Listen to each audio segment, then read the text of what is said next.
자, 이 시간 함께 보실 말씀은요, 고린도전서 16장 5절부터 9절을 보겠습니다. 고린도전서 16장 5절부터 9절까지 말씀을 보도록 하겠습니다. 이제 내가 마케도냐를 지나갈 때에 너희에게로 가리니 이는 내가 마케도냐를 반드시 지나갈 것이기 때문이라. 그때는 아마 내가 너희와 함께 머무르거나 아니면 겨울까지도 나리니 그 후에 너희가 나의 가고자 하는 곳으로 나를 보내주게 하려 함이니라. 지금은 그곳을 지나면서 너희 보기를 원치 아니하나 주께서 허락하시면 얼마 동안 너희와 함께 머물기를 바라노라. 그러나 내가 오순절까지는 에베소에 머무를 것이라. 이는 내게 크고도 효과적인 문이 열렸으며 또 대적하는 자들도 많기 때문이라. 자, 말씀을 위해 다 같이 기도하겠습니다.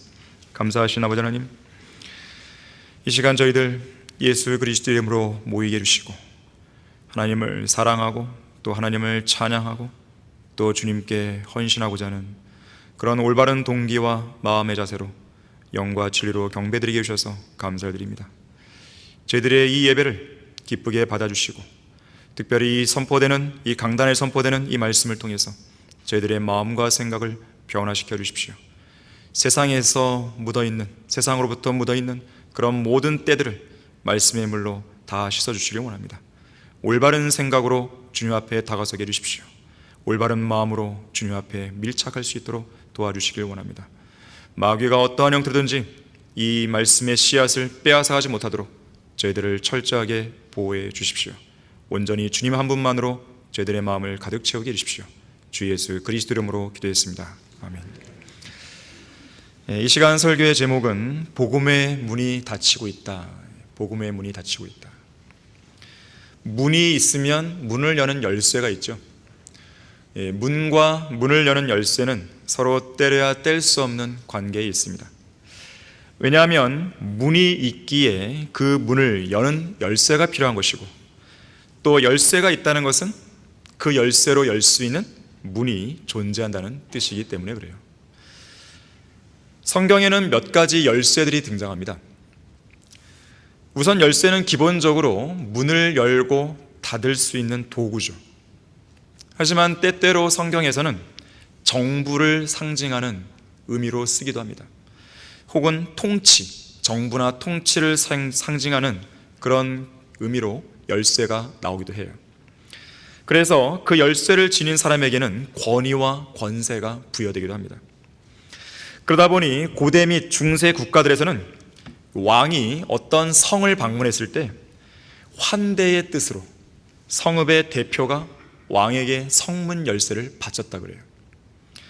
또는 전쟁에서 패하여 성이 점령당했을 때는 항복의 표시로 적들의 수장이나 그 왕에게 성문 열쇠를 바쳐서 이 성에 대한 모든 권리와 통치권을 넘겼다 그럽니다. 열쇠가 그런 의미가 있는 거예요. 예를 들면 이런 게 있습니다. 영국과 프랑스 간에 일어났던 100년 전쟁에서 프랑스의 해안 도시 칼레가 있는데 이 칼레란 도시가 영국에 함락된 적이 있었습니다. 당시 영국왕 에드워드 3세는 1년 동안 자신의 군대를 대적하여 격렬하게 저항했던 이 칼레의 시민들을 괘씸하게 여겨서 이들 모두를 몰살시키려고 작정했어요. 하지만 살려달라는 이들의 간절한 애원 앞에 그들의 목숨을 살려주는 조건으로 칼레의 시민들 전체 목숨을 대신하여 희생할 대표자 6명을 선출해서 이 6명이 밧줄을 목에 메고 맨발로 성문을 걸어나와 그 성의 성문 열쇠를 자기에게 바친 뒤 교수형 당해 죽을 것을 요구한 것이에요. 이 절망적인 요구 조건으로 칼레 시민들은 또다시 혼란에 빠졌습니다. 바로 그때 칼레 성읍의 최고 부자였던 유스타슈 드 생 피에르가 전체 시민들의 목숨을 대신해서 내가 대표로 죽겠습니다 라고 선뜻 나섰어요. 이러한 희생정신에 감동한 다른 5명의 고위층 사람들도 뒤따라 동참했습니다. 이후 이들의 죽음을 무척 슬퍼하는 칼레 시민들의 통곡의 행렬 속에서 이들 6명은 교수형을 위한 밧줄을 자기들 목에 묶은 채 성문을 여는 커다란 열쇠를 들고 영국 왕 앞으로 담담히 걸어나갔다 그래요. 그런데 죽기를 각오했던 이들 6명은 기적적으로 목숨을 건졌고요. 이들의 희생정신 덕분에 칼레는 몰살될 위기에서 벗어날 수 있었습니다. 희생정신을 발휘한 이들 6명의 용감한 칼레 시민 대표들이야말로 그 성읍을 통치할 수 있는 권리, 곧 성문 열쇠를 지닐 만한 충분한 자격을 갖춘 사람들이었습니다. 그런가 하면 과거에 성문 열쇠를 지켰던 사람들은 그 열쇠를 자신의 어깨끈에, 이 어깨끈 양쪽에다가 단단히 묶은 채 임무를 수행했다 그래요. 이것은 마치 오늘날 군대에서 견장을 이 군복의 이 어깨 위에 차고 있는 그런 모습과 매우 유사한 거예요. 그런 모습처럼 성문 열쇠를 양 어깨에 메었던 것입니다. 또한 이것은 정부가 그의 어깨 위에 있을 것이요 라는 이사야 9장 6절의 말씀과도 잘 연결되죠. 정부가 그의 어깨 위에 있는 거예요. 정부를 다스릴 그 권리와 그 권세와 통치권이 그의 어깨 위에 있는 거예요. 그가 누굽니까? 메시아죠. 이사야 9장 6절은 재림 때 메시아 왕국에서 다윗의 보좌 위에 앉아 통치하실 만왕의 왕이신 예수 그리스도에 관한 예언입니다. 예수님은 다윗의 아들로 불리시죠. 다윗의 집에서 태어나신 것이죠.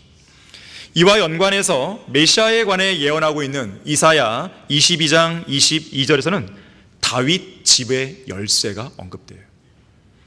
이 열쇠는, 이 다윗 집의 열쇠는 영원한 공의와 영원한 정의와 영원한 화평으로 통치될 메시아 왕국에서 다윗의 보좌에 대한 정통성을 지닌 왕으로서 다윗의 집을 다스릴 그 권세를 의미합니다. 열쇠의 의미가 바로 거기에 있는 거예요. 이러한 열쇠는 요한계시록 3장 7절에서는 다윗의 열쇠라고 표현하고 있어요. 다윗 집의 열쇠, 다윗의 열쇠. 이런 위대한 권세를 지니신 분이 바로 메시아이신 예수 그리스도시죠. 뿐만 아니라 예수님께서는 지옥과 사망의 열쇠들도 갖고 계신 분입니다. 요한계시록 1장 18절을 보니까 나는 살아있는 자며 죽은 자였으나 보라 영원 무궁토록 살아있노라. 아멘. 또한 내가 지옥과 사망의 열쇠들을 가졌노라 그랬어요. 예수 그리스도께서는 지옥과 사망의 열쇠들, 그러니까 지하 세계를 관장할 수 있는 그 열쇠들을 갖고 계신 분이에요. 그렇기 때문에 십자가에서 인류의 죄를 제거하기 위해 죽으신 이후 지옥의 권세와 사망을 이기시고 부활할 수 있었던 것이고, 인간의 혼과 몸을 모두 다 지옥에서 멸할 수 있는 그러한 권세도 지니실 수 있었던 것입니다. 다시 말해서 첫째 사망과 둘째 사망, 이 모든 죽음의 문제를 주관하는 그 권세를 지니신 거죠. 이런 이유로 예수님은 시몬 베드로에게 마태복음 16장 18절에서 이런 말씀하셨습니다. 이 반석 위에 내가 나의 교회를 세우리니 지옥의 문들이 그것을 이기지 못하리라. 왜냐하면 지옥의 문들을 열고 닫을 수 있는 그 권세가, 그 열쇠가 예수 그리스도께 있기 때문에 그렇습니다. 그러면서 예수님은 베드로에게 천국의 열쇠들을 맡기시죠.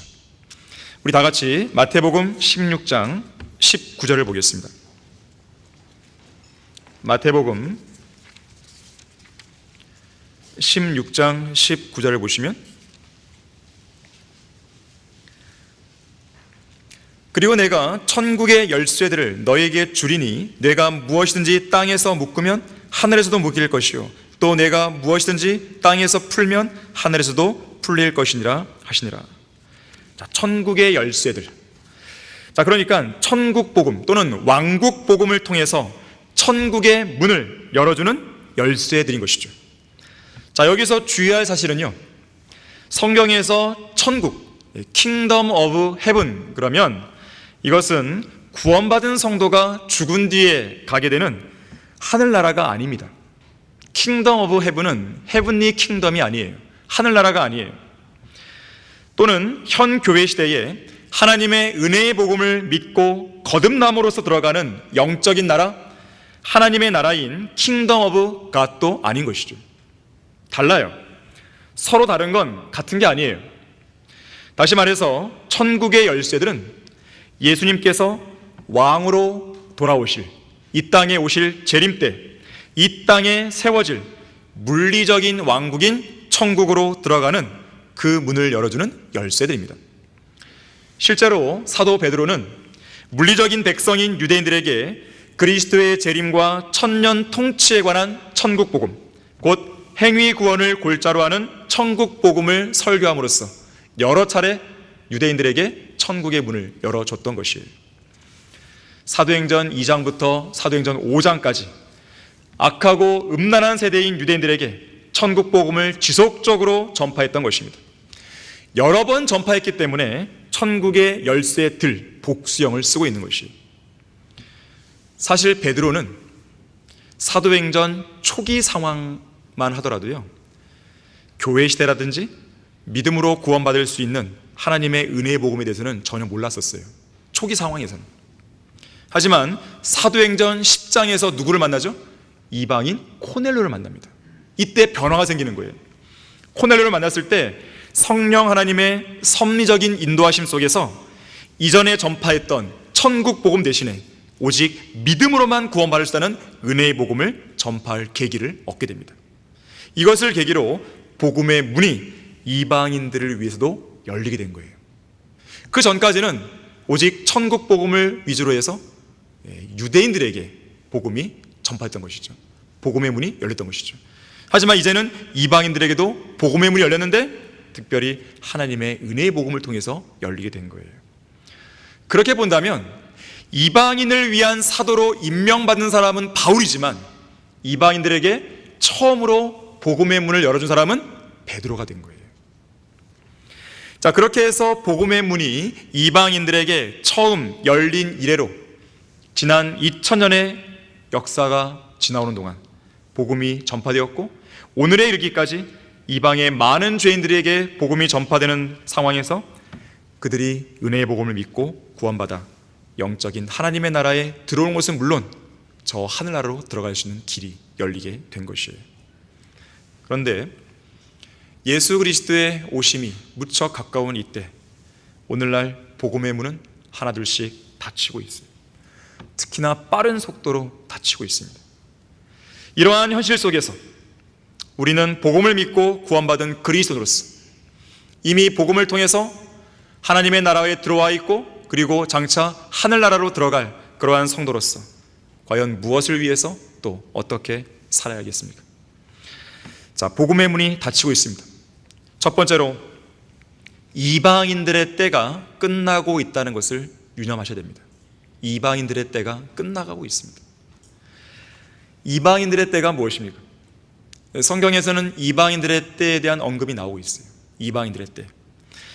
이것은 기본적으로 성경의 예언의 중심이요 역사의 중심인 이스라엘, 하나님의 백성인 이스라엘이 역사의 중심에서 변방으로 밀려나 있는 때를 말하는 거예요.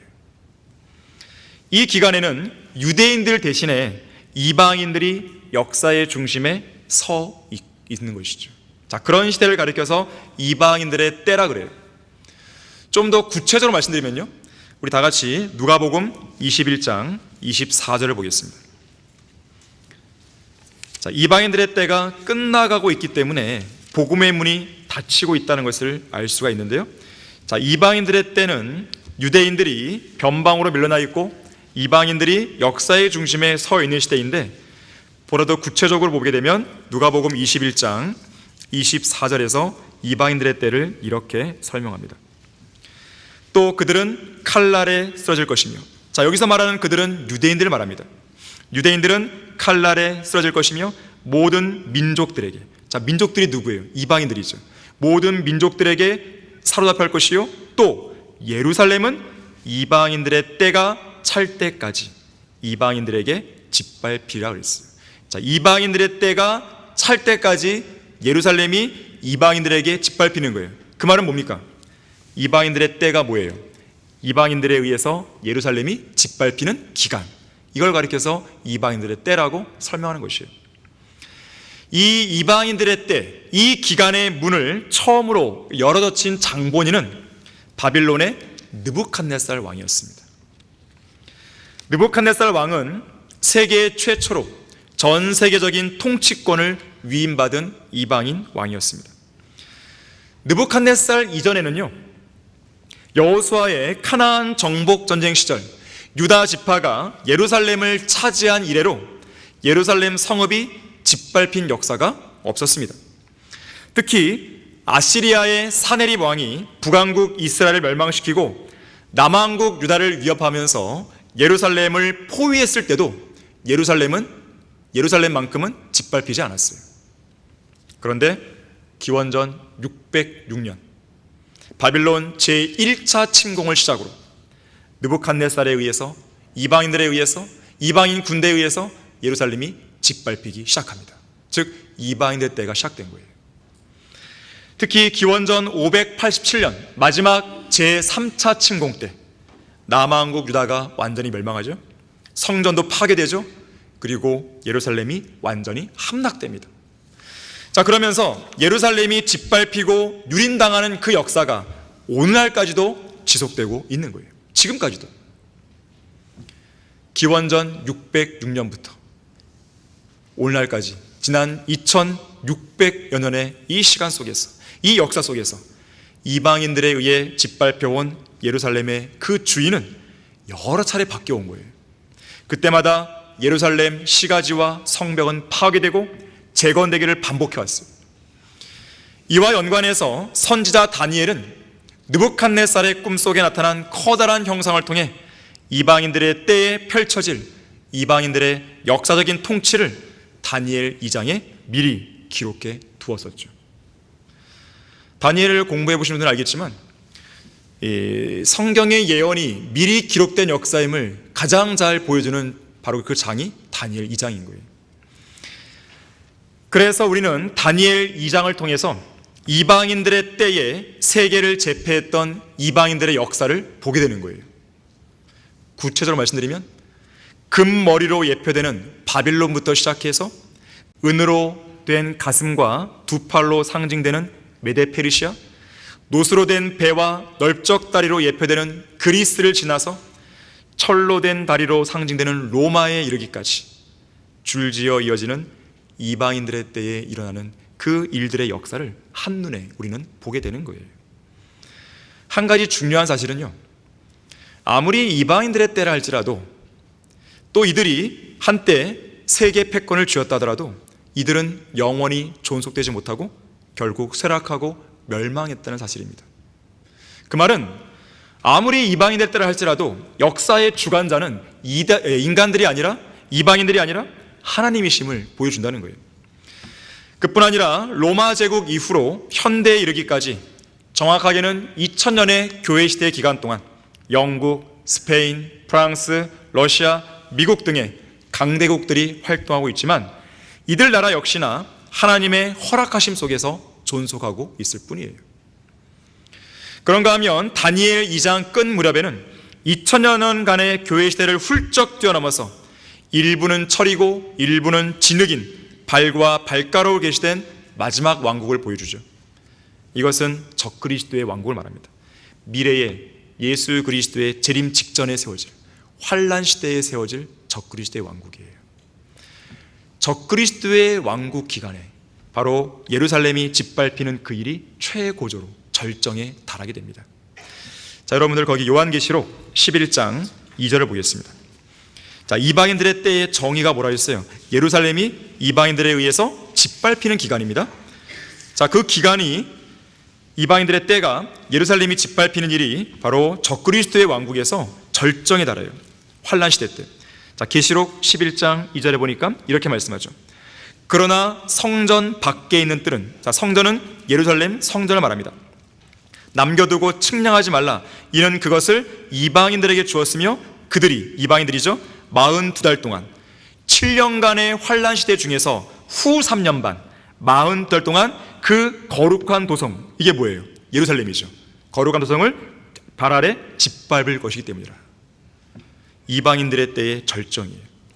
자, 적그리스도에 의해서 절정에 달할 이방인들의 때는 결국 끝나게 되는데요, 다니엘 2장 44절에서 손으로 다듬지 않는 돌이신 예수 그리스도께서 그 모든 이방 왕국을 쳐부수고 영원히 멸망하지 않는 왕국을 세울 것이기 때문에 그렇습니다.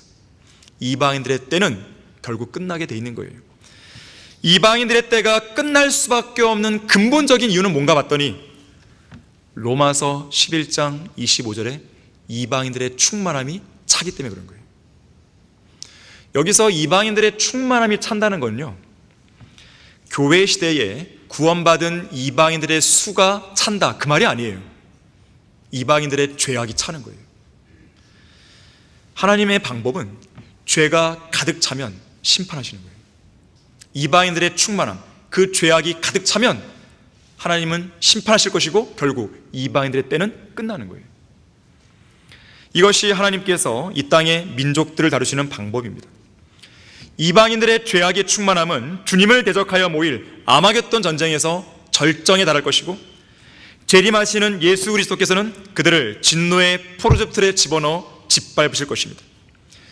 재림하시는 그날에 이방인들의 때는 완전히 종료가 될 것이에요.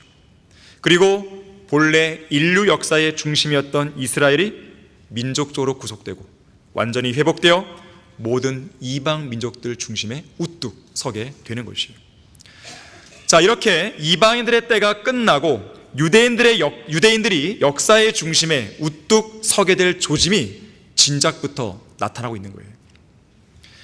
특히 1917년 영국에서 유대인들에게 그들의 땅인 팔레스타인 땅을 돌려주자는 취지로 벨푸어 선언을 공포한 사건은 매우 중요한 분기점이었습니다.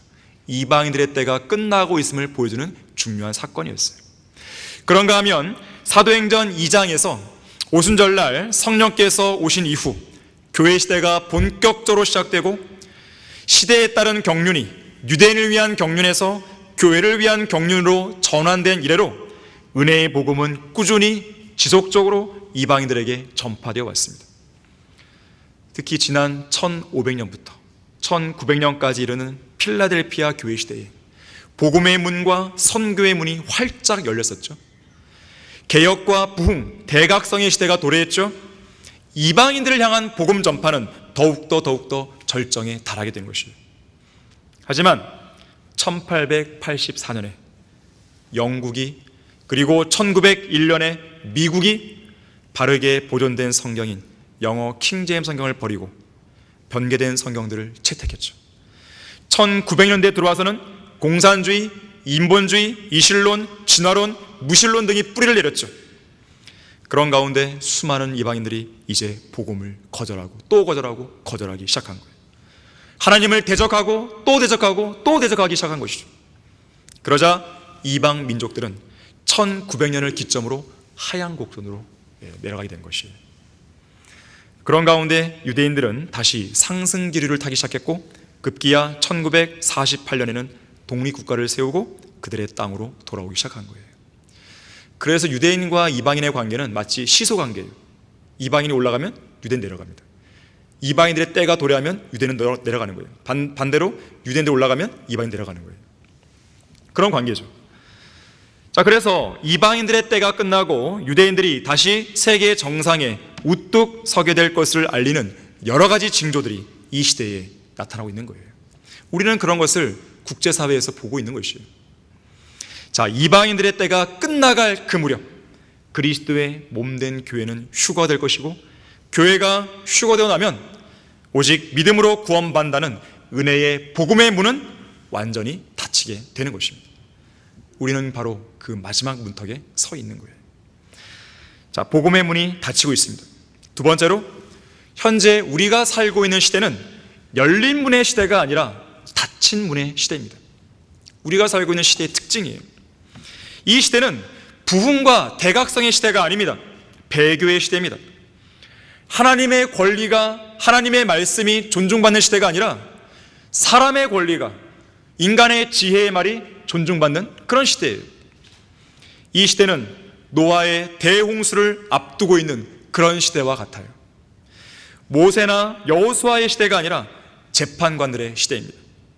다윗의 시대가 아니라 시드키야의 시대예요. 필라델피아의 교회 시대는 이미 지나간 지 100년이 훌쩍 넘었습니다. 라오디케아인들의 교회 시대가 시작되었으면서도 그것도 마지막 끝자락에 있는 거예요. 배교 중에 배교, 대배교의 시대, 그 한가운데 우리가 서 있다는 것을 기억하셔야 돼요. 미국의 대각성 운동을 주도했던 조나단 에드워즈라든지 찰스 핀이라든지 D.L. 무디라든지 빌리 썬데이의 시대 지나가 버렸습니다. 앞으로 그런 시대는 절대로 오지 않을 것이에요. 오히려 지금은 성경의 문이 닫히고 있고, 계시의 문이 닫히고 있고, 복음의 문이 닫히고 있고, 성경적 지식의 문이 닫히고 있고, 선교의 문도 닫히고 있는 시대입니다. 미국의 설교자 샘 모리스는 재림을 준비하며라는 제목의 설교에서 이렇게 설교했습니다. 유감스럽지만 성경 어디에도 예수 그리스도께서 오시기 직전에 커다란 부흥이 일어날 것이라고 말씀하는 구절은 없습니다. 오히려 정반대 현상이 일어날 겁니다. 주님께서는 재림 때가 노아의 날과 같을 거라고 말씀하셨습니다. 노아는 대부흥의 시대에 살지 않았습니다. 그는 120년의 유예 기간 동안 아무리 못해도 1000번 이상 설교했을 것인데, 우리가 아는 한 그의 가족 외에는 단 한 명의 혼도 구원받는 것을 보지 못했습니다. 노아는 영적 대각성의 시대에 살지 않았습니다. 노아는 죄악이 가득 차고 범죄가 지배하며 육신적이고 사탄적이며 타락해버린 그런 세상에 살았습니다. 지금의 시대가 그렇죠. 이 마지막 배교한 교회 시대를 살아가는 교회들은 2000년 교회 역사상 최대의 영적 위기에 놓여 있습니다. 이 시대는 중세 암흑시대보다도 더 최대의 영적 위기예요. 이유는 7가지로 설명할 수 있어요. 우선 하나님께서 영감으로 기록하고 섭리로 보존하신 바른 성경, 믿음과 실행의 최종 권위로서의 성경이 없어요. 교회들을 보세요. 그러한 성경이 있는지 없습니다. 또한 그들이 설령 가지고 있다 해도 성경 말씀을 사실 그대로 하나님의 말씀으로 믿지 않아요. 두 번째, 인간적인 전통이나 교단 교리가 아니라 성경적인 교리, 이 성경적인 교리를 믿고 실행하는 그런 교회를 찾아볼 수가 없어요. 세 번째, 멸망을 향해 가는 죄인들에게 죄와 심판과 지옥을 담대하게 경고하면서 거리 설교하고 구령하는 교회가 전무합니다. 지난주 목요일에 제가 홍대 입구에서 계속 설교를 하고 있는데, 제가 1년 동안 설교를 해왔습니다. 근데 1년여 만에 한 명의 이 홍대 재학생이 우리를 찾아왔어요. 2주 전에. 우리가 복음을 전하는 걸 그동안 오랫동안 지켜봐왔어요. 근데 자기는 고신 측에 속하는 장로교 다니고 있는데, 복음을 전하는, 특히나 복음을 원색적으로 이렇게 전하는 사람을 본 적이 없다는 거죠. 자기 교회는 말할 것도 없고. 너무나도 궁금했고, 또 자기는 나름대로 전도지를 만들어서 이제 왔어요. 그래서 한번 봐달라고 우리 같이 했던 김소영제한테 얘기했었는데, 그런 식으로 어쨌든 자기는 나름대로 복음을 전하려고 했던 사람이었어요. 그래서 마침 잘 얘기가 돼갖고 지난주 목요일에 같이 차를 마실 수 있는 시간이 있었어요. 그럼 여러 가지 질문들을 하더라고요. 복음에 대해서, 또 진리에 대해서, 바른 성에 대해서. 그래서 여러 가지를 이야기해 줬어요. 진지하게 들었습니다. 하나님의 뜻이라면 함윤지 자매인데 구원을 받았었어요. 그래서 그 자매랑 성경 공부가 잘 연결되면 좋겠다는 생각이에요. 우리가 1년 동안 기도해 왔는데 이제 그 열매가 조금씩 나타나기 시작하고 있는 거예요. 저는 올해 말씀드렸어요. 캠퍼스 살 하겠다고. 그래서 지금까지는 이 홍대 입구에서 거리 설교만 했지만, 이제는 설교뿐만 아니라 그 캠퍼스 안으로 들어가서 복음을 개인 구령을 하려고 합니다. 그럼 하나님께서 기회를, 또 문을 열어줄 거라고 저는 확신하고 있는 것이에요. 자, 그런 교회가 없는 거예요. 복음을 전하는 교회가 없는 거예요. 네 번째로, 죄를 짓는 것은 물론 비성경적인 행보를 내딛는 그런 교인들을 바로잡기 위해서 성경적인 진리를 올바르게 또 정확하게 가르치고 양육하는 교회가 없다는 거죠. 다섯 번째, 하나님의 뜻과 능력을 입증해 보이기 위해서, 조지 뮬러처럼 하나님의 뜻과 능력을 입증해 보이기 위해서 간절히 무릎 꿇고 간구하는 기도의 용사를 좀처럼 찾아볼 수 없어요. 위기예요, 위기. 여섯 번째, 예수 그리스도의 재림을 간절히 기다리면서 그리스도의 심판석에 서기에 합당한 삶을 사는 그런 성도가 거의 없어요. 성경대로 믿는 사람들 가운데서도 그리스도의 심판석에서 여러 번 들었는데도 그에 맞는 삶을 잘 살지가 않는 거죠. 위기입니다. 마지막 7번째, 예수 그리스도와 진리를 위해 용기 있게 성경적 성배를 외치고 실행하는 교회가 전무하는 것이죠. 그저 사람들에게 호감을 사고 사람들을 기쁘게 하려고만 하고 정중한 말과 그럴듯한 언변으로 순진한 사람들의 마음을 미혹하는 데 급급한 것이죠. 하나님을 기쁘시게 해드리는 일은 전혀 안중에도 없는 것입니다. 위기예요. 자, 이런 배교의 시대에 우리의 구주이신 예수 그리스도께서는 교회들 안에 계신 게 아니라 교회들 문 바깥에 서 계십니다. 우리 요한계시록 3장 20절을 보겠습니다. 요한계시록 3장 20절을 보시면 이 3장 후반부는 라오디게아인들의 교회에 대해서 이야기를 하고 있는 것이죠. 3장 20절에서 이렇게 말씀합니다. 보라, 내가 문 앞에 서서 두드리노라.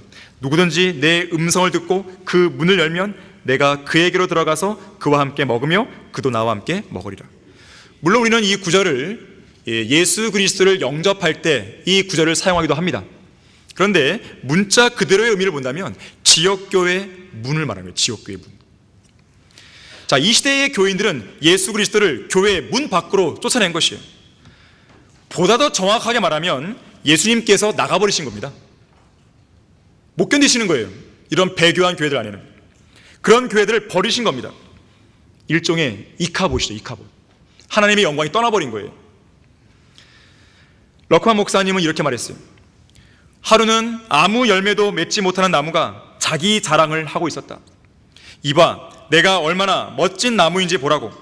나뭇가지들은 뿌리에게 어이 이봐, 거기 흙 정말 좋지 않아? 라고 묻는다. 뿌리는 맞아, 너도 따뜻하게 햇볕을 쬐고 시원한 비를 맞으니까 좋지? 라고 한다. 다시 가지가 나뭇잎들에게 말한다. 산들바람에 하늘하늘 날리니까 기분 죽이지 않아? 나는 정말 멋진 무화과 나무야. 그런데 정작 열매는 하나도 없다. 그래서 주님은 그 나무를 가리키며 잘라버려 라고 말씀하신다. 이런 일이 미국 전역에서 일어나고 있다. 성경은 이것을 이카봇이라고 말씀한다. 이카봇은 영광이 떠났다는 뜻이다. 가족들도 이카봇이 되고 교회들도 이카봇이 되고 학교들도 이카봇이 되고 민족과 국가가 이카봇이 된다. 영광이 떠났다. 언젠가 아름다운 채소와 꽃들로 가득하던 정원이 잡초로 무성해진 것을 본 적 있는가? 그것이 바로 이카봇이다. 여러분의 믿음과 여러분의 영적 생활, 여러분의 가정, 여러분이 속해 있는 직장, 단체는 어떻습니까? 예수 그리스도께서는 이 시대에 배교한 교회들 문 안쪽에 계시지 않고 문 바깥쪽에 서서 문을 두드리고 계십니다. 하지만 아무도 문을 열어드리려 하지 않아요. 예수님은 그들의 교회 문을 박차고 나가셨어요. 왜냐하면 그들이 하나님의 영광을 거절했고 그 대신 사람들의 영광을 취했기 때문에 그렇습니다. 하나님께 호감을 사기보다 사람들에게 호감을 샀기 때문에 그래요. 하나님의 권리보다 사람들의 권리를 더 높였기 때문에 그래요. 바른 성경을 버렸기 때문에 그렇습니다. 싸늘한 시체처럼 죽어버린 설교 강단, 경건의 모양만 번드르르하게 갖추고 경건의 능력은 전혀 없는 거짓 목사들, 구원받지도 않은 교인들, 아무 능력도 없는 찬양, 능력 없는 기도, 능력 없는 설교, 아무 열매도 맺지 못하는 사역. 거룩하신 예수님께서 그런 교회들 안에 계셔야 할 이유를 단 한 가지도 찾아볼 수 없는 거예요. 이번에 홍대에서 만난 그 학생도 마찬가지예요. 현실을 아는 거예요. 이 학생은 구원받은 지 2년밖에 안 됐거든요. 그런데도 교회들의 현실을 정확하게 간파하고 있었어요. 복음을 안 전한다는 거예요. 제가 얘기를 했어요. 내가 거리에 설교할 때마다 가끔씩 이 교회를 다니는 사람들 만나는데 그 중에 10중 8구는 다 구원받지 않았거나 구원의 확신이 흔들리고 있다. 그 말을 하니까 그대로 공감하는 거예요. 정말 그렇다고. 그런 시대입니다. 영적 기근의 시대예요. 열정이 없어요. 적당히 하나님도 섬기고 세상과도 타협하는 그런 미지근한 신앙만 남은 것이죠. 내가 내 행위를 아노니 내가 차지도 아니하고 덮지도 아니하도다. 나는 내가 차든지 덮든지 하기를 원하노라. 내가 그처럼 미지근하여 차지도 아니하고 덮지도 아니하기 때문에 내가 너를 내 입에서 토해내겠노라. 이 시대에 대한 하나님의 평가입니다. 영적 전쟁에는 중립시대가 없습니다. 영적 삶에는 양다리에 걸치는 삶이 있어서는 안 되는 거예요. 성경은 어떤 종도 두 주인을 동시에 섬길 수 없다고 그랬어요. 하나님이든지 세상이든지 결정하셔야 돼요. 한쪽을 미워하고 다른 쪽을 사랑하든지, 한쪽을 존중하고 다른 쪽을 경시하든지 하셔야 됩니다. 더운 것도 아니고 차가운 것도 아니고, 말씀을 믿는 것도 아니고 믿지 않은 것도 아니고, 한글 킹제임스 성경을 최종 권위로 믿는 것도 아니고 믿지 않은 것도 아니고, 성경 침례교회에 소속돼 있으면서도 성경대로 믿는 사람들인 것도 아니고 또 아닌 것도 아니고, 이것도 아니고 저것도 아니고, 여러분의 정체성, 여러분의 신분, 여러분의 위치를 분명하게 보이셔야죠. 주님을 향한 사랑과 열정이 있는 건지 없는 것인지. 하나님께서는 그런 마지막 교회 시대의 교회들을 토해내겠다 그러신 거예요. 여러분의 마음의 문이 닫혀 있으면 안 돼요. 이 마지막 배교회 시대에 복음의 문이 닫히고 있다 해도 여러분의 마음까지, 여러분의 마음의 문까지 닫히면 안 됩니다. 주님을 향해 마음을 여십시오. 주님을 위해서 열정을 내셔야 돼요. 하나님을 사랑하고 한글 킹제임스 성경을 사랑하셔야 돼요. 그리스도의 십자가의 원수로 살지 말고 오직 십자가만 사랑하고 십자가만 자랑하고 십자가만 전파하는 그런 인생을 사셔야 됩니다. 하나둘씩 복음의 문은 닫혀가도 복음을 전파해야 할 여러분의 마음은 활짝 열려 있어야 돼요. 미지근한 신앙과 미지근한 행보를 지금 당장 중단해야 됩니다. 요한계시록 3장 19절은 내가 사랑하는 자마다 책망하고 징계하노니 그러므로 열심을 내고 회개하라고 그랬어요. 복음의 문이 닫히고 있습니다. 세 번째로, 복음의 문이 아직은 완전히 닫힌 건 아닙니다. 완전히 닫혔다면 우리는 매주 오후 예배 때마다 성도들이 거리설교하고 구령한 열매와 간증을 이 강단에서 나누지 못할 것입니다. 여전히 닫히지 않았어요. 아직은 많이 닫혔지만, 또 닫히는 속도가 더 빨라지고 있지만 아직은 남아 있습니다. 이 시간 설교 본문 고린도전서 16장 본문에 보게 되면 사도 바울이요, 앞으로 향후 계획에 대해 이야기하고 있어요. 우선 16장 5절에 보니까 마케도니아를 지나가면서 고린도 교회를 방문할 계획이었다고 말합니다. 육신적인 교회의 대명사인 고린도 교회 안에 바로잡아야 할 문제들이 한두 가지가 아니었기 때문에 그들을 잠시 방문하는 정도가 아니라 겨울까지 있으면서 고린도 교회의 성도들과 함께 지내기를 바랐던 것이죠. 봄이 올 때 다른 지역으로 떠날 계획을 세웠던 것입니다. 하지만 8절과 9절에서 오순절까지는 에베소에 머무를 것이라고 말씀하죠. 그 이유를 보니까 에베소에서 크고도 효과적인 문이 열렸기 때문이라고 합니다. 자, 여기서의 문은 복음과 진리의 말씀을 선포할 수 있는 기회를 말하는 거예요. 하나님께 영과 진리로 경배하고 예배를 드리고 성경을 공부할 수 있는, 설교를 하고 또 들을 수 있는 그런 기회를 말하는 거예요. 사도행전 14장 27절에서는 하나님께서 이방인들에게 믿음의 문을 열어주신 것에 대해서 이야기합니다. 믿음의 문. 다시 말하자면 이방인들이 믿음으로 구원받을 수 있는 기회가 열렸다는 것이겠죠. 또 골로새서 4장 3절과 4절에 보니까 하나님께서 우리에게 말문을 열어주사, 말문을 열어주사 그리스도의 신비를 말하게 하여 주시도록 기도하라. 이로 인하여 내가 메인 바 되었나니 이는 내가 마땅히 해야 할 말을 하여 신비를 나타내려 함이라고 말씀합니다. 하나님께서 우리에게 말문을 열어주셨어요. 자, 이것은 복음을 전할 수 있는 입술과 기회를 주셨다는 뜻이겠죠. 저는 2주 전인 1월 29일과 30일에 1박 2일 동안 경상북도 안동과 대구를 방문해서 지역교회 설립을 위한 초석을 다지고 왔습니다. 작년 6월 말과 7월 초에 경상북도 순회 설교 기간 중에 안동, 영양, 경산, 경주, 포항 등지에서 만났던 성경대로 믿는 지체들과의 그 약속을 7개월 만에 지키게 된 시간이었어요. 또한 이것은 작년에 가졌던 그 성도들과의 만남이 우연한 만남이 아니라 하나님께서 의도하시고 인도하신 섭리적인 만남이었음을 보여주었어요. 내가 그리스도를 따르는 것처럼 너희는 나를 따르는 자가 되라고 말했던 사도 바울은 세 차례에 걸친 선교 여행에서 복음을 전파하고 구령하며 만났던 그리스도인들을 중심으로 지옥교회를 세웠죠.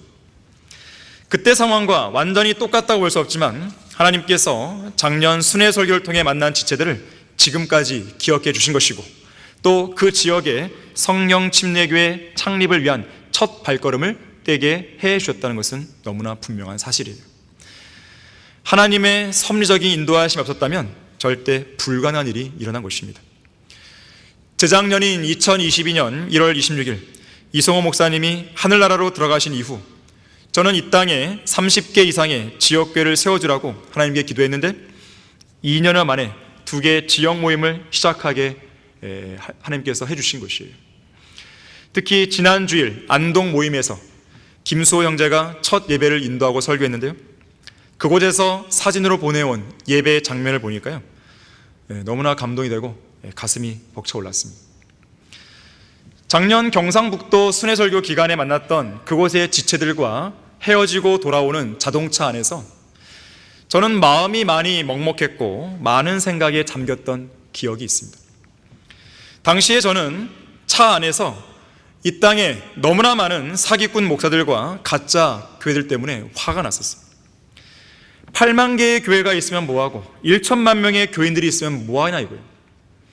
7만 명, 8만 명을 자랑하는 대형 교회들이 질비해 있으면 뭐하겠냐 이거예요. 그런 생각에 이르렀을 때 참된 복음을 제대로 전하지도 않는 그런 목사들 때문에 너무나 화가 났어요. 그런 목사들과 교회들은 이제 막 구원받은 죄인들을 진리의 말씀으로 돌봐주지도 양육하지도 못합니다. 오히려 그들을 망치고 있죠. 또한 저는 바른 성경이 무엇이고 또 성경 번역이 무엇인지도 모르는 그런 자들 때문에도 화가 났습니다. 성경은 누구나 번역할 수 있죠. 이 나라는 자유민주주의 국가니까. 하지만 성경은 아무나 번역해서는 안 되는 것이죠. 왜 바른 성경이 중요한지, 왜 변개된 성경을 배격해야 하는지, 왜 가짜 교회들과 비성경적인 교리들과 가짜 성경으로부터 성별해야 하는지 모르는 사람들은 함부로 성경을 번역하면 안 됩니다. 영어를 좀 할 줄 안다고 해서 성경을 번역하는 게 아니에요. 어디 유명한 신학교를 나왔다고 해서 성경을 번역할 자격이 주어지는 게 아닙니다. 최종권이라든지 바른 성경의 중요성과 본질을 엉망으로 만들고 있는 정동수나 윤경호 같은 그런 자들은 성경을 함부로 번역해서는 안 되는 거예요. 지금 그런 자들은 하나님의 심판이 그들 위에 놓여 있는 거예요. 하나님의 자비가 아니라면 그들을 향한 심판은 당장 내려쳐지는 것이죠.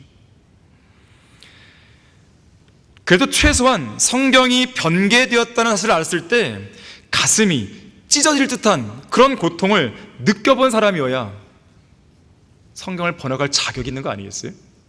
이성호 목사님은 그런 고통을 2번이나 느꼈단 말이죠. 예수 그리스도께서 오실 날이 얼마 남지 않은 이 마지막 때, 성경적 믿음을 좀처럼 찾아보기 어려운 이 배교의 시대에, 더군다나 성경대로 믿는 사람들을 흉내내는 자들이, 가짜들이 우후죽순 생겨나는 이 시대에 도저히 이대로 가만히 앉아 있어서는 안 된다는 그런 생각이 당시에 제 마음을 파고들었던 거예요. 지금도 마찬가지예요. 작년에 경상북도에서 만났던 지체들의 그 눈빛 속에서 지역교회 설립에 대한 간절함을 넘어 그 눈물에서 풍겨나는 애절함마저 느꼈던 시간이었습니다. 마음 같아서는 그들에게 매주 내려가서 진리의 말씀을 가르쳐주고 설교해주고 싶은 생각이 간절했었어요. 그래서 저는 그곳에 지역교회를 세워야겠다는 결심을 한 것이고 그 약속을 지금 지키고 있는 것이죠. 그것은 하나님께서 제게 보여주신 시대적인 사명이자 영적인 필요들이었습니다. 배교로 가득한 이 마지막 교회 시대에 그 어떤 사역보다도 최우선으로 해야 할 이 사역, 곧 지역교회를 세워야 한다는 그 긴급함과 시급함을 제 마음속에서 하나님이 선포하시는 강한 울림이었던 것입니다. 무엇보다도 가장 중요한 것은 하나님께서 그 문을 열어주셨다는 것이에요. 앞으로도 30개 이상의 성경 침례교회가 이 땅에 세워질 때까지 하나님께서 우리에게 크고도 효과적인 문을 열어주시기를 저는 기도하고 있습니다. 여러분도 그렇게 기도해야 되는 것이고, 또 향후 지역교회를 맡을 지금 12개가 있으니까 18명의 신실하고 유능한 설교자들을 세워주라고 기도해 주길 바랍니다. 복음의 문이 닫히고 있습니다. 마지막 네 번째로, 복음의 일꾼으로서 마지막 이 시대의 임무를 다하기 위해 여러분들은 자리를 박차고 일어나야 되는 거예요. 자, 우리가 누굽니까? 왜 우리는 이 자리에 앉아 있습니까? 우리는 왜 성경 침례교를 다니고 있고, 왜 우리는 한글 킹제임스 성경을 믿음과 실행의 최종 권위로 믿고 있습니까? 우리가 누구예요? 우리는 예수 그리스도의 피로 구속받은 그리스도인으로서 그리스도 안에 있는 새로운 피조물이자 하나님께서 임명하신 그리스도의 대사들입니다. 그 시민권이 하늘에 있기에 하늘나라 곧 헤븐리 킹덤을 대표하는 대사들이고, 유일하신 통치자요 만왕의 왕이시며 만주의 주이신, 특히 하늘나라의 왕이신 주 하나님께서 이 땅에 파견하신 전권 대사들입니다. 우리가 속해 있는 이 지역교회, 곧 성경 침례교회는 하늘나라의 전권 대사들이 이 땅에 머물면서 하나님이 지시하신 일들을 처리하고 수행하는 일종의 대사관이에요. 그리스도의 대사들은 살아계신 하나님의 영으로 기록된 그리스도의 편지들로서 하늘나라를 대표하는 얼굴들입니다. 그래서 우리가 하나님의 명령을 어떻게 실행에 잘 옮기느냐에 따라서 하나님께서는 영광 받을 수도 있고, 또 하나님께서는 수치를 받을 수도 있는 거예요. 여러분의 학에 달려 있습니다. 우리 손에는 이 땅의 수많은 죄인들에게 반드시 전해 주어야 할 하나님으로부터 받은 전갈이 들려 있습니다. 고린도 후서 5장 19절에서는 이 전갈을 가리켜서 화해의 말씀이라고 이야기하고 있어요. 화해의 말씀이 맡겨진 것이에요. 그리스도의 대사라는 직분은 고린도 후서 5장 18절의 말씀대로 화해의 직분입니다. 화해의 말씀을 맡은 화해의 직분이에요. 이 직분을 받은 그리스도의 대사들은 죄인들을 향해서 외쳐야 됩니다. 십자가에서 피 흘려 죽으시고 다시 살아나신 예수 그리스도를 통해서 하나님과 화해하라고 외쳐야 되는 것이에요. 그러한 화해의 말씀을 있는 그대로 우리는 전달해야 됩니다. 하나님은 예수 그리스도를 통해서 우리와 화해하신 분이에요. 100% 완전한 인간이셨고 100% 완전한 하나님이신 예수 그리스도께서는 하나님과 사람 사이에 하나님의 공의를 완전히 만족시키는 화목 제물이 되신 분이에요. 하나님과 사람 사이에 유일한 중보자가 되셔서 우리를 하나님과 화해하도록 하신 것입니다. 그래서 화해의 말씀의 핵심은 하나님께서 마땅히 죄의 대가와 형벌을 받아야 할 죄인들에게 예수 그리스도를 통해서 그들의 죄가를 그들에게 돌리지 않았다는 거예요. 또한 그들과 화해하기를 원하신다는 그 내용입니다. 그러니 지금 당장 예수 그리스도를 구주로 믿고 하나님과 즉시 화해하라는 거예요. 어렵지가 않죠? 그만큼 구원은 쉬운 거예요. 복음은 쉬운 거예요. 단순한 것입니다. 우리도 단순한 복음을 있는 그대로 믿고 구원받았고, 그리고 그 단순한 복음을 죄인들에게 전파해야 돼요. 그리고 그들에게 하나님과 화해하라는 메시지를 전파할 그 의무가 우리에게는 있는 것이에요. 우리는 이 땅에서 그리스도를 대신한 대사들로 이 화해의 말씀을 세상으로 나가 전파해야 됩니다. 이 임무를 수행함에 있어서 어떤 오류나 어떠한 왜곡이 없어야 돼요. 어떠한 첨가나 어떠한 삭제나 이런 병제가 없어야 됩니다. 다른 복음, 이를테면 극단적 칼빈주의의 예정론이라든지 조용기 목사의 순복음이라든지 오중복음, 사회복음, 행위구원 등의 저주받을 다른 복음을 일체 전하면 안 되는 것입니다. 여러분은 거리에 설교할 때, 구령할 때 복음을 정확하게 전하셔야 돼요. 단 하나의 오류도 거기 있으면 안 됩니다. 오직 신실하게 그 임무를 완수해야 됩니다. 잠언 13장 17절에서는 악한 사자는 재앙에 빠져도 신실한 대사는 병을 낫게 한다고 했어요. 악한 사자, 메신저죠. 악한 사자는 재앙에 빠져요. 하지만 신실한 대상, 단순한 복음, 온전한 복음, 구원의 은혜의 복음을 정확하게 전하는 대사는 병을 낫게 해주는 거예요. 그 사람을 살리는 것이죠. 또한 전할 메시지를 담대하게 전파할 수 있어야 됩니다. 이 러처라고 하는 설교자가 있어요. 러처. 이 사람이 말했습니다. 1세기 때, 교회 시대 초기죠. 예수 그리스도를 믿는 그 믿음이 그토록 널리 확산된 이유는 성도들 개인 각자가 복음 전파의 책무를 다했기 때문이라고 했어요.